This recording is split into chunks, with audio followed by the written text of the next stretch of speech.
This is Zestology. It's all about the new rules of health on living with more energy, vitality and motivation. I'm Tony Whiting, coming to you from central London. Hope you're having a good new year. I've got a great hack for 2019. It was a Christmas present.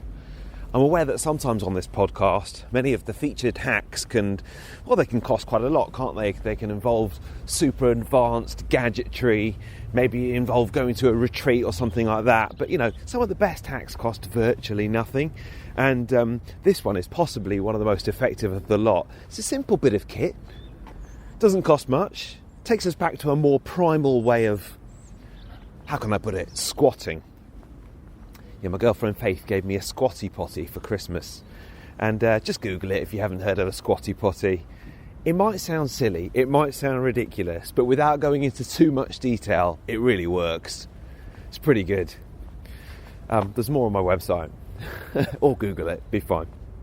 Now, do you want to become better than most people at most things? Moving on swiftly from the squatty potty.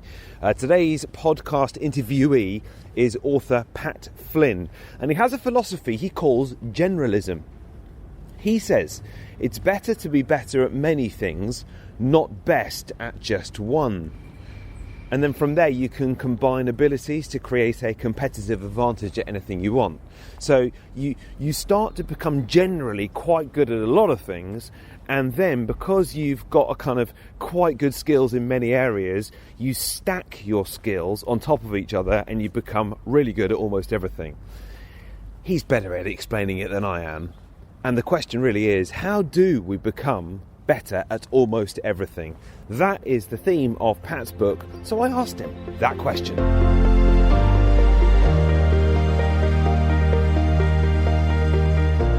Well, I think the first question is before how is why, perhaps. So, why should we be a generalist is sort of a lot of what I talk about as opposed to a specialist. So for people who are familiar with me, they've probably heard this spiel before, but if you're not familiar with me, allow me to just repeat the spiel. So a lot of repeat the spiel. I mean, I've been doing my due diligence, but I'd love to hear more about generalism.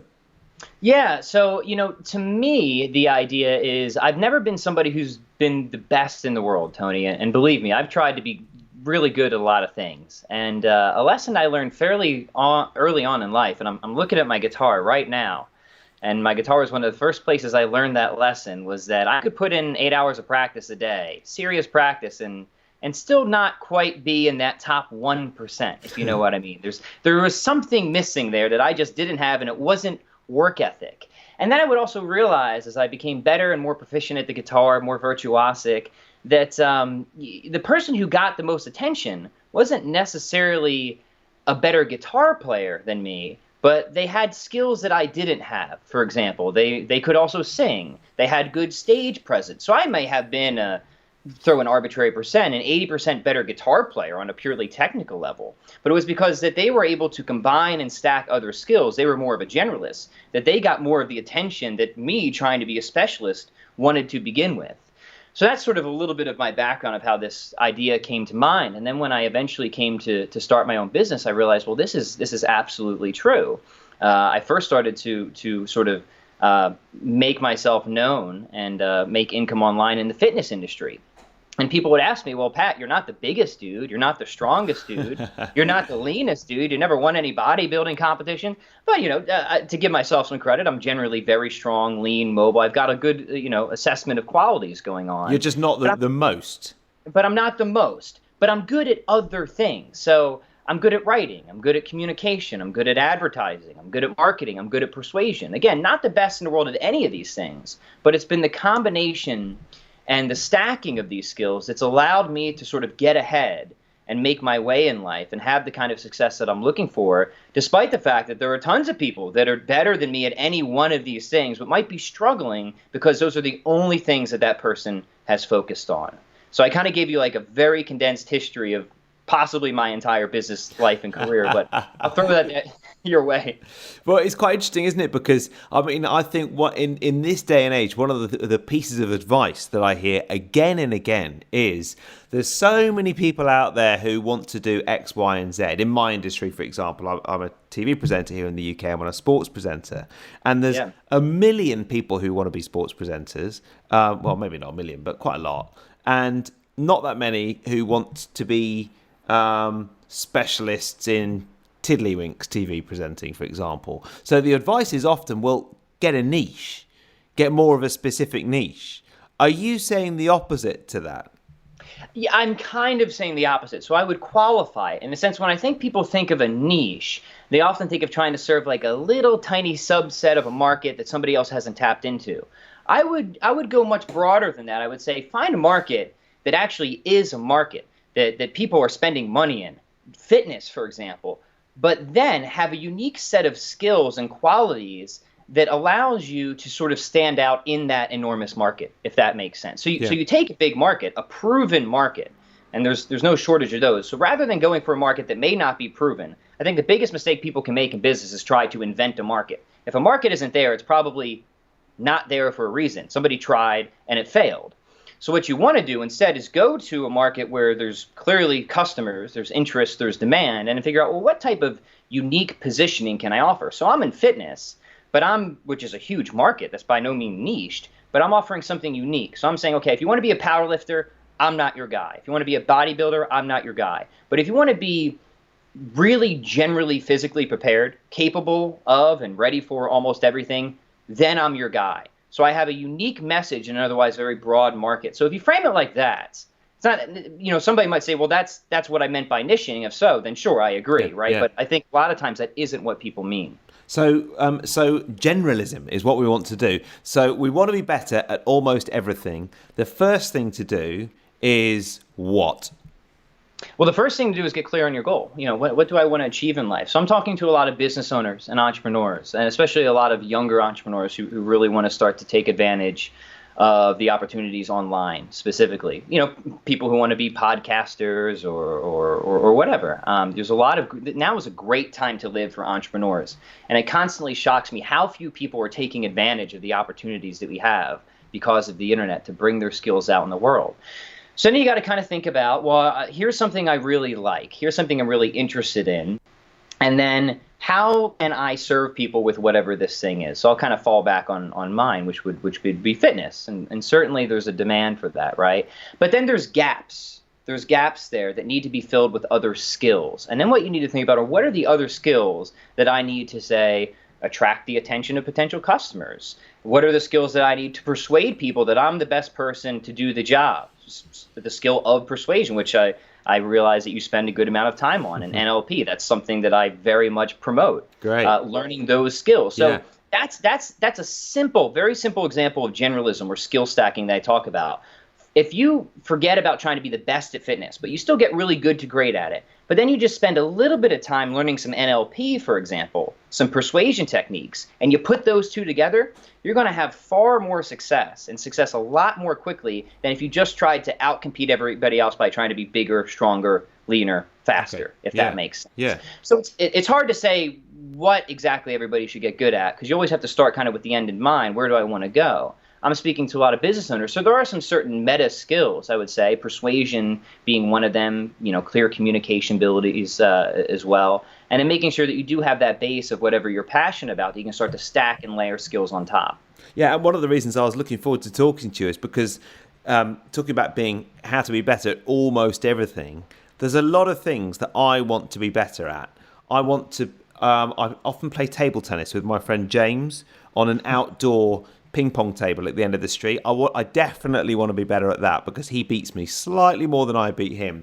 I like playing chess as well. I want to be better at that. I want to be a better podcaster and I want to have more listeners to my podcast. I want to be more focused and not drift off so much when I've been working for a couple of hours at a time.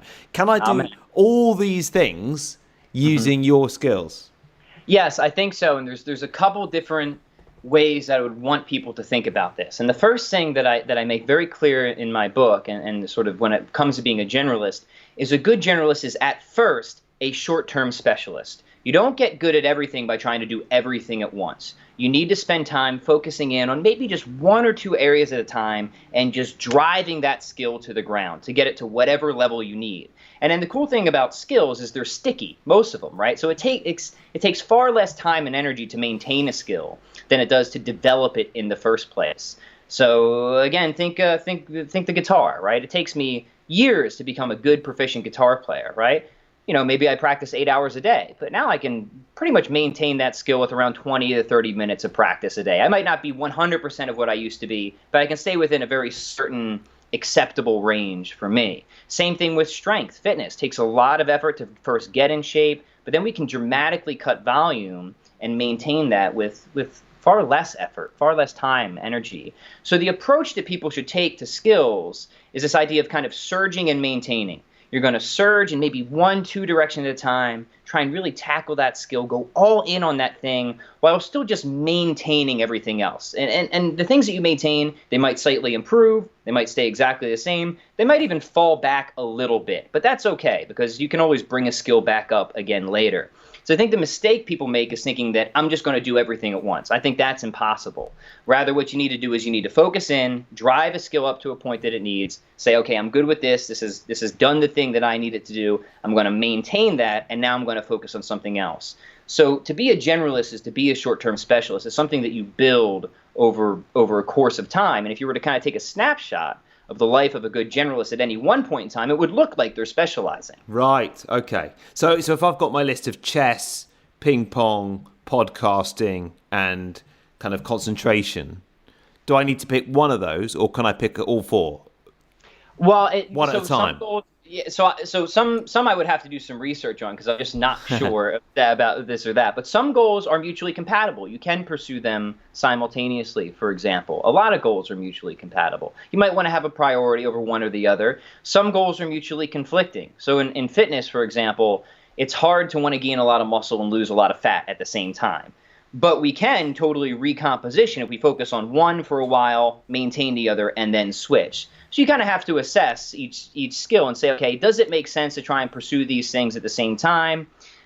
Maybe, maybe not. There's such things as neural fatigue, systemic fatigue, muscular fatigue. So people might think, well, I can study a bunch of different subjects at once. Well, hold on a minute. There's cognitive fatigue as well, right?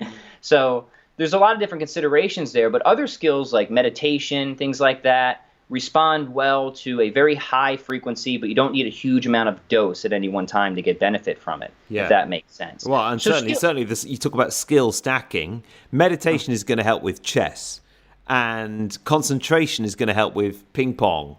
And so they do all interlink well. I can see that. And what you're talking about is really important and really interesting because it's the idea of sort of these what I would call like meta skills. These are the skills that just help everything else. There's no way that these skills can't help no matter what you're doing. Now, some skills are really fine-tuned, really specific, that they might not have carryover benefit. But something like meditation, for example, that's just going to make everything better, right? The ability to sit and focus, it's going to improve everything. The ability to have discipline, it's going to improve everything. So some skills you can develop simultaneously. Some skills will enhance other skills. And then, of course, there's a few particular odd skills that just are kind of like way off, by themselves that, okay, maybe you need to allot some special time to that or put that off. Or maybe you just wanted to get good at that, but you didn't really want to get good at it, so stop deluding yourself. That's possible too. And I know, having delved into your stuff, that one of the things you talk about a lot is, look, once you want to be good at something, start, as you say, being a micro specialist within the kind of generalism umbrella, but then you got to practice. Yes. Yeah. It's amazing how, so to give myself a little more credit, I didn't want to say, well, you just have to practice. I do want to say how to practice, but okay. That's one of the most fundamental principles I think people forget. And I think that's a lot of the damage that the self-help industry has done over the years is trying to promise people this sort of quick and easy way or these shortcuts that don't exist, that they've forgotten the most basic I was hoping you did have a quick and easy way. I must be honest. I think I have some ways that can make the path more effective and efficient. So in that sense, if we're talking about a shortcut and the quickest way from A to B, yeah, I probably have some shortcuts. But if you think that we're going to be able to just skip in line or to produce results artificially, then I've got nothing for you. And I think that has been the damage done by a lot of the self-help book sort of industry over the years. Now, when we talk about practice methods, there's certainly better and worse ways of practicing things. And in the book, I talk about various principles, but specifically the 4 R's of how to get an effective practice routine in, which are repetition, resistance, restriction, and review, and incorporating these 4 R's as much as possible into any skill development to try and speed that along as much as you possibly can. Okay, so what was it? Repetition? That's right. Repetition and resistance, which for anybody familiar with the weight room should be, that should already ring some bells. But then the two a lot of people aren't familiar with would be restriction and review. Okay. So let's take them. Let's take them in that order. Repetition's the obvious one. The law of specificity. If you want to get good at something, you got to do that something specifically, right? And people need that reminder. Because a lot of times people will do something else thinking that the carryover benefits will merit them some type of progress. But the truth is you want to get good at something, you got to do that thing specifically. Resistance is the part that people forget. It's not enough just to do something. You got to make sure that you're giving yourself new and increasing challenges as you go. If you don't find new ways to introduce intensity or demand to a skill, you're not going to improve, or at least you're not going to improve as quickly. So you always want to make sure that you're kind of brushing up against the guardrails of failure in the extent that you're constantly challenged but successful at the same time. That's the problem with going to the gym and doing the same thing every time, isn't it? Which is probably what I do.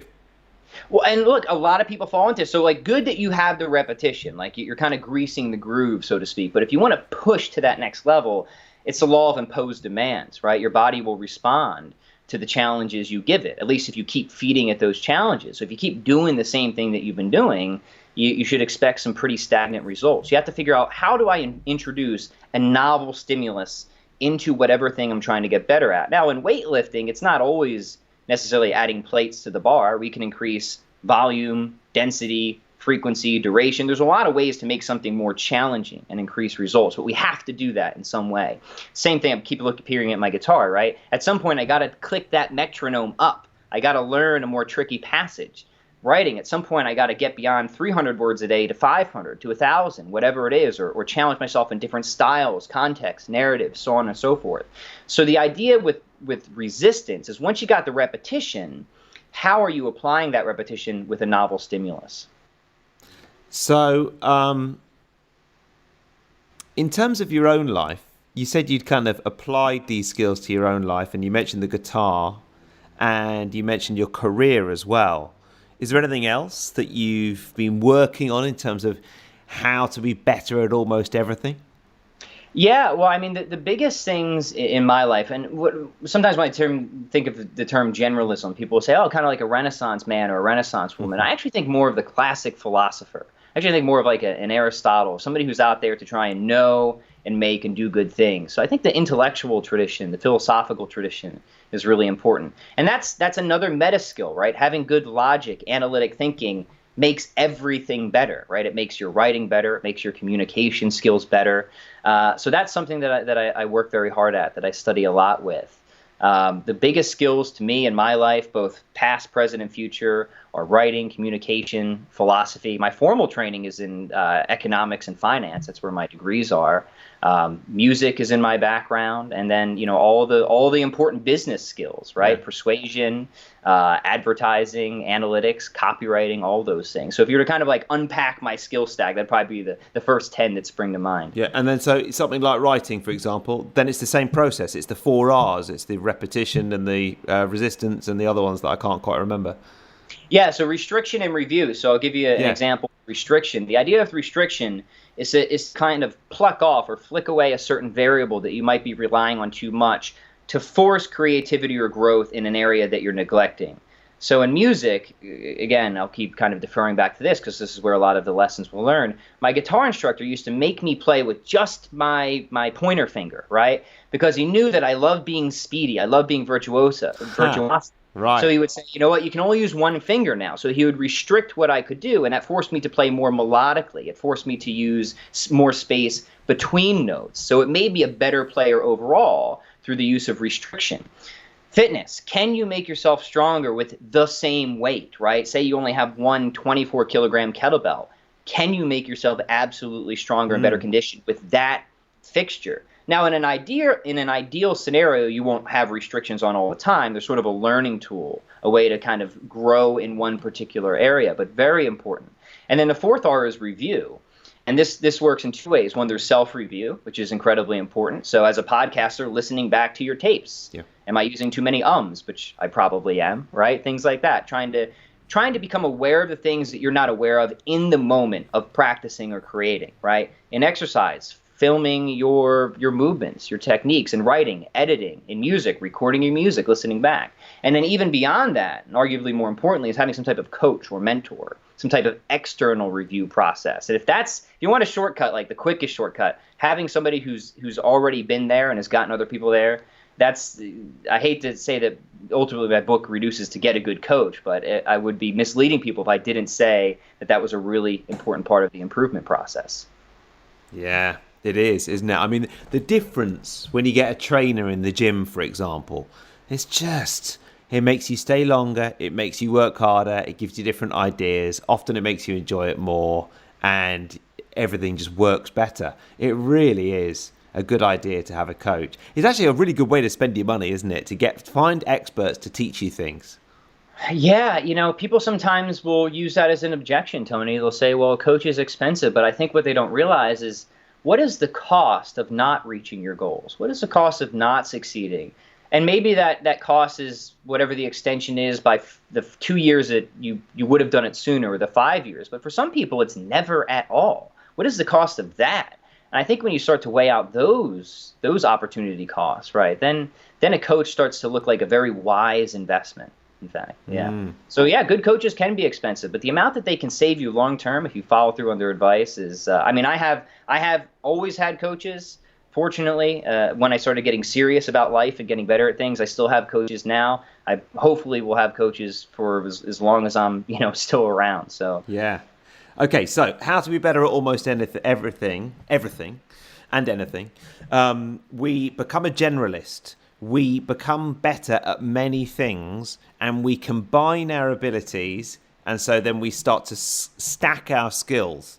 And I certainly think that is relevant. For instance, being a better meditator can make you a better chess player. Being a better ping pong player might make you better at, well, might not, at public speaking or something. But anyway, there's got to be a link there somewhere. And then we do the 4 R's. Remind me of them one more time.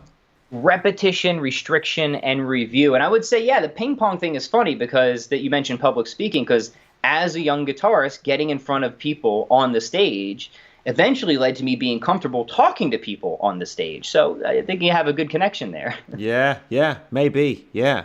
And then once we become a generalist, does it going to get quicker to pick up a new skill as well? So then we've done all the things. I've done my list of things, and I think actually now I'd like to be better at cooking. Am I going to achieve that quicker because I've got all these other skills and I've learnt the process quicker? Yeah, it depends on the skills. So for example, if I pick up the guitar, it's going to be quicker for me to then pick up bass, drums, or any other musical instrument. It might not, however, mean that I'm going to learn a new language any quicker. So we have to be honest there. Yeah. But what it will teach you of learning skills, especially multiple skills, is how to have the right expectations going into it. And so many people quit learning things because they have wrong expectations about what it actually takes. So it gives you the right expectation. It gives you a process. And then it teaches you to trust in the process. And as soon as you can do those 3 things, right, as soon as you have a process, can trust in the process, and have the right expectations about what it takes, then the gates are open to you to really exploring and learning any new thing you want. There probably is, and I think there definitely is, a sort of cognitive malleability that just by learning a bunch of things, you do get better at learning. You kind of have the skill of developing skill to a certain extent. And there's certainly, easier transitions from similar skills, within music or within writing, various styles or so forth. But to hop from one skill to another completely different skill, there's still going to be some significant effort required there. Yeah. I must give a mention to a book that is one of my favourite non-fiction books, if not my favourite, and it's called The Art of Learning. I don't know if you've heard of it, but it's by Josh Waitzkin, who was a champion chess player, and then he became a champion martial artist, and he found all these similarities between learning the two different skills. So he was a chess player as a kid, and then at 18 he thought, I don't really want to do this anymore. It's a bit more fun hanging out with my mates. And then a few years later, he started becoming a martial artist. And he found that there were all these similarities in the way that he learnt two very distinct skills. So it's a cracking story, but it's actually a really inspiring read as well. Well, that's fascinating. I'm surprised that I haven't read that book, but I'm going to immediately put it on my Amazon. Yeah, you'd love it. And one of his big things is depth. You know, he just says increasingly it's really hard to kind of get out of the shallows of your mind, and if you really want to learn something, you have to apply with every ounce of your knowledge your brain to this one particular task. So he kind of says, multitasking or multi-skilling is not very easy, and you probably don't want to be Instagramming and chatting on the phone whilst you're trying to learn to play chess, for example. And I've always found that's a pretty good template for learning as well. Yeah, and how much I really do agree with that. So again, it kind of builds back into that idea of not only short-term specialization, but having the skill to battle distractions, which again just kind of brings you right back to focus and meditation, right? Yeah. So there's specific skills, those meta skills that we can develop that will carry over. But we can practice certain meditative states and focus within other specific skills as well, writing, for example. So yeah, that's excellent. Thank you for the recommendation. Oh, no worries. I'd love to know what you think of it. Now, something I've asked everyone, Pat, is, and I forgot to warn you of this in advance, but I'm sure you will deal with it. See what I can do, well. Yeah. What is one book that you'd recommend and one tip for living with more energy and vitality? So one book that's been a big inspiration for you, or that you like, or that you've read recently, and one tip for energy. Sure. Well, I'm trying to look and see if it's around here, but the book that immediately springs to mind because of the one you mentioned is called How to Read a Book by Mortimer J. Adler. Okay. I don't know if you've ever read that one, but it's a bit of a tome, and it's really a book about learning, but how to learn how to become a better reader, how to challenge yourself with texts that are above you. So how do you go from a state of understanding less to a state of understanding more when it's just you and the text, and you don't necessarily have somebody to guide you through it? So that book was very significant for me, so I would highly recommend that, How to Read a Book by Mortimer J. Adler. And then really anything by Mortimer J. Adler is great. He's kind of a hidden treasure. And then a tip for living with more energy and vitality. Well, I know that on Zestology you're big on intermittent fasting, so I'm just going to go ahead and endorse that again. I've been promoting and using intermittent fasting for many years. It's one of my best productivity tips. In a fasted state is typically when I tend to feel most productive, alert, whether it's an extended strict fast or some type of controlled fast. I would say, keep spreading the word about that, because it's been one of those hanging points for me that once I kind of got into that and discovered that, it's just opened up a whole new world of productivity. Yeah. Oh, yeah. I love it. Yeah, it definitely agrees with me. Now, before you want to go, I want to tell you a story about this guy called Dan that I have covered on one of the TV shows that I present. And this guy set up a website called The Dan Plan. And he decided when he left university, he didn't really know what he wanted to do. And he thought, I love golf and I want to be a professional golfer. Only problem is, I'm rubbish at it. So he was rubbish at golf, but he'd heard this 10,000 hour rule. He'd heard Malcolm Gladwell talk about the 10,000 hours. And the theory of the 10,000 hours, for anyone who hasn't heard it, is, very loosely speaking, Malcolm Gladwell found that people who spend 10,000 hours on a particular skill become professional at it, at kind of a professional level. And I think he studied musicians in particular, actually classical musicians. Yes. So Dan, and he started writing about it all through his website, the Dan Plan, set himself the goal to play on the PGA Tour within 10,000 hours. Mm-hmm. And at the start, it went really well. Within the first 1,000 hours, I think he'd got his handicap down to scratch, which is really good, kind of probably top 0.1% straight away. And he was playing really well. I was really enjoying it. And then things started to go a little bit pear-shaped. And I think around 5,000 hours, unfortunately, he got quite badly injured, because a lot of these top golfers, they've been doing it since childhood, and he'd only been doing it since an adult. And I think around 6,500 hours, the Dan Plan website stopped being updated. So I think, unfortunately, I don't think it's quite worked with the 10,000 hours. So I certainly believe in it's possible to be better in almost everything. But I do think that the 10,000 hours Malcolm Gladwell theory is very arbitrary and a little bit non-specific. I'm very skeptical of that. I'm with you there, because that might be a correlation, but it's certainly just not a causation. I've known people who've spent more than 10,000 hours doing something and they're still pretty bad at it, first off. Yeah.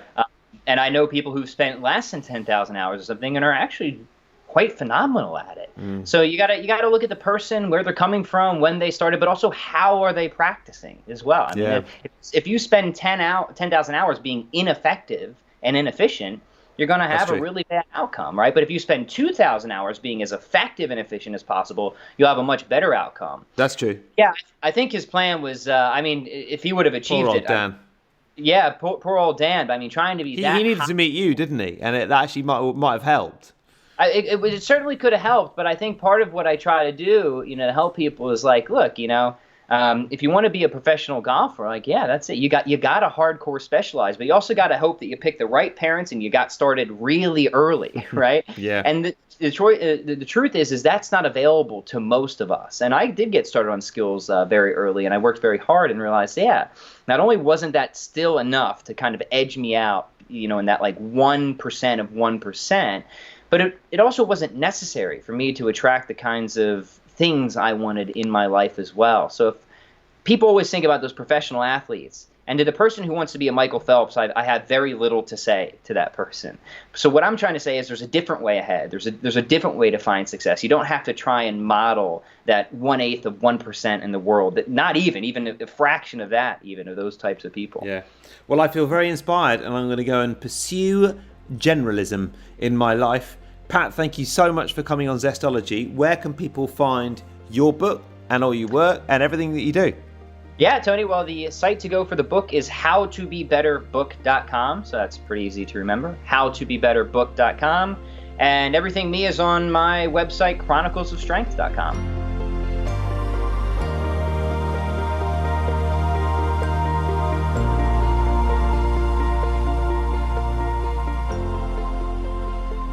Thanks very much to Pat. So, looking forward to becoming better at almost everything. Or just a few things, really. I'm still here in the park in central London. It's pretty cold, to be quite honest. So, a quick reminder that if you'd like to sign up to the 3 Zesty Things newsletter, I did mention the aforementioned Squatty Potty in that a couple of weeks ago, then you can head to tonywrighton.com. It's kind of 3 zesty hacks every Monday morning for you. tonywrighton.com, sign up there and you'll get that every Monday morning. I will be back next week with more new rules of health. In the meantime, hope 2019 is going well, and see you soon.